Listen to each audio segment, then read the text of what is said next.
एक बार राजा विक्रमादित्य के राज्य में एक महात्मा जी आते हैं और राज्य का भ्रमण करते हैं। वहां की प्रजा बहुत खुशहाल थी। हर एक व्यक्ति खुशी था क्योंकि राजा बहुत दयालु और विनम्र था। हर तरफ राजा की जय जयकार हो रही थी। पूरा राज्य एक परिवार की तरह रह रहे थे। किसी प्रकार का किसी के मन में कोई दुर्व्यवहार नहीं था। ऐसी खुशहाली देखकर महात्मा जी का मन राजा से मिलने के लिए व्याकुल हुआ और वो तुरंत राज दरबार की ओर चल दिए।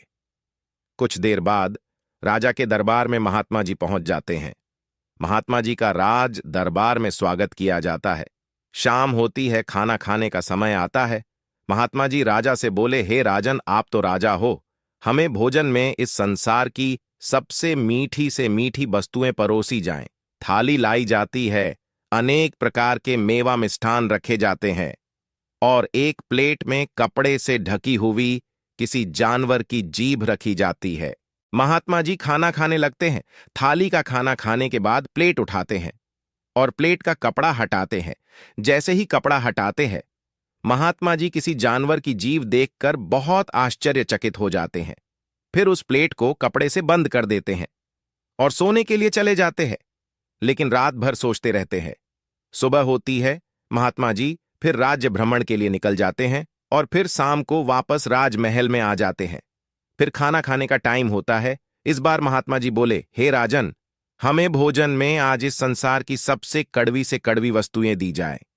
थाली आती है, अनेक प्रकार के भोजन थाली में होते हैं और इस बार भी प्लेट रखी जाती है। महात्मा जी थाली का भोजन खाने के बाद प्लेट उठाते हैं। जैसे ही कपड़ा हटाते हैं, उन्हें इस बार भी प्लेट में जीभ मिली।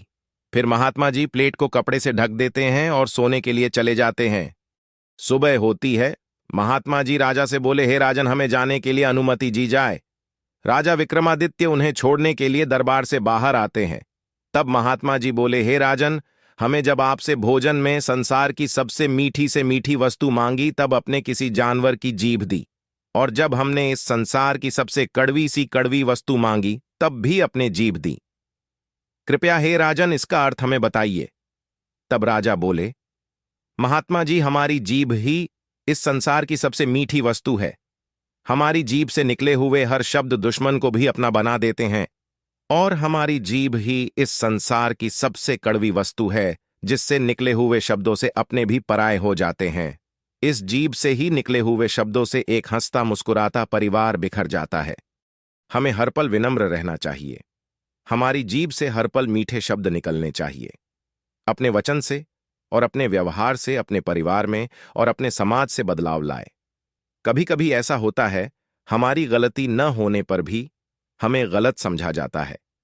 हमारे जीवन का यही वो पल होता है जो सबसे कठिन होता है, लेकिन इस पल में हमें धैर्य और संयम से काम लेना है। इस पल को मौन होकर गुजार देना ही अच्छा है।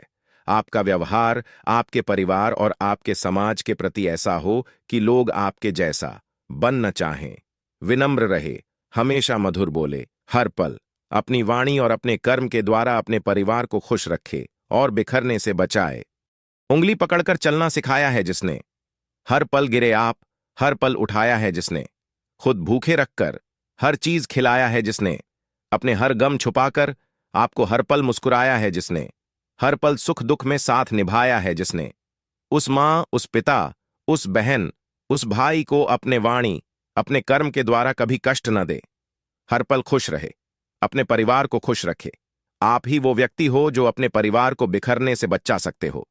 दोस्तों, आशा करता हूं आपको कहानी अच्छी लगी होगी। लाइक, शेयर और चैनल को सब्सक्राइब जरूर करें, जिससे हमें भी अगली कहानी लिखने का हौसला मिले। दोस्तों, जल्द ही फिर मिलेंगे एक नई सोच, नई कहानी के साथ। अपना और अपने परिवार का ख्याल रखें। धन्यवाद।